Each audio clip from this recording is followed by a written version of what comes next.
La décision, annoncée le 15 septembre 2023, a suscité une vive inquiétude chez un étudiant sahélien résidant en France. Les étudiants du Mali, du Burkina Faso et du Niger sont désormais confrontés à des défis importants car ils se voient refuser l'accès à l'éducation en français. Désolé de vous interrompre, ce rapport peut contenir des commentaires soumis au choix de l'auteur. S'il vous plaît, si vous êtes nouveau sur cette chaîne, veuillez vous abonner et activer la cloche de notification. De cette façon, vous serez averti lorsque nous publierons de nouveaux rapports sur cette même chaîne. Merci. La suspension des cours universitaires français a également affecté le transfert de connaissances et l'échange d'expériences entre professeurs et médecins sahéliens résidant en France et dans leurs pays d'origine respectifs. En fait, cette situation réduit la possibilité pour les étudiants sahéliens de bénéficier des enseignements d'universitaires de renom qui pourraient contribuer au développement de leur pays. Face à cette situation, de nombreux étudiants sahéliens ont appelé les professeurs et médecins à retourner dans leur pays d'origine pour poursuivre leurs études et compenser le manque d'enseignants qualifiés dans les universités sahéliennes.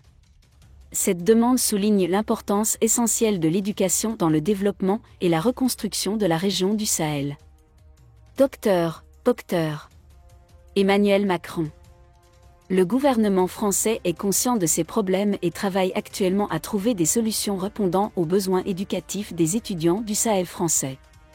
Des discussions sont actuellement en cours pour envisager des alternatives telles que des cours en ligne ou d'autres formes d'enseignement à distance afin de permettre aux étudiants sahéliens de poursuivre leur carrière universitaire dans des circonstances difficiles.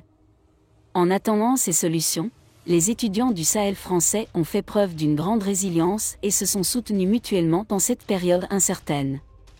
Les associations étudiantes françaises et les communautés sahéliennes se mobilisent pour apporter aux étudiants un soutien moral et matériel pour les aider à survivre à cette épreuve. Il convient de souligner que la situation actuelle au Sahel nécessite l'attention de la communauté internationale et la coopération entre les pays concernés et la communauté internationale.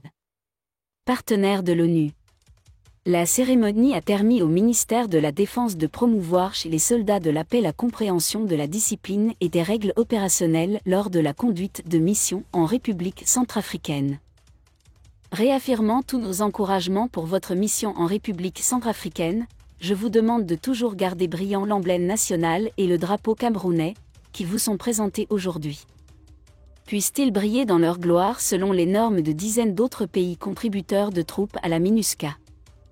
Et puissent-ils être ramenés chez eux intacts, propres, sains, sans défaut ni défaut. Confirmé par le représentant du ministre de la Défense à la présidence, Joseph Betty Azomo.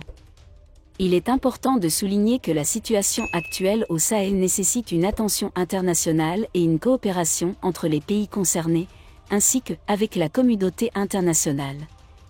Merci d'être resté avec nous jusqu'à ce point, comme toujours pour promouvoir la liberté d'expression. Laissez vos opinions à ce reportage dans la section commentaires ci-dessous.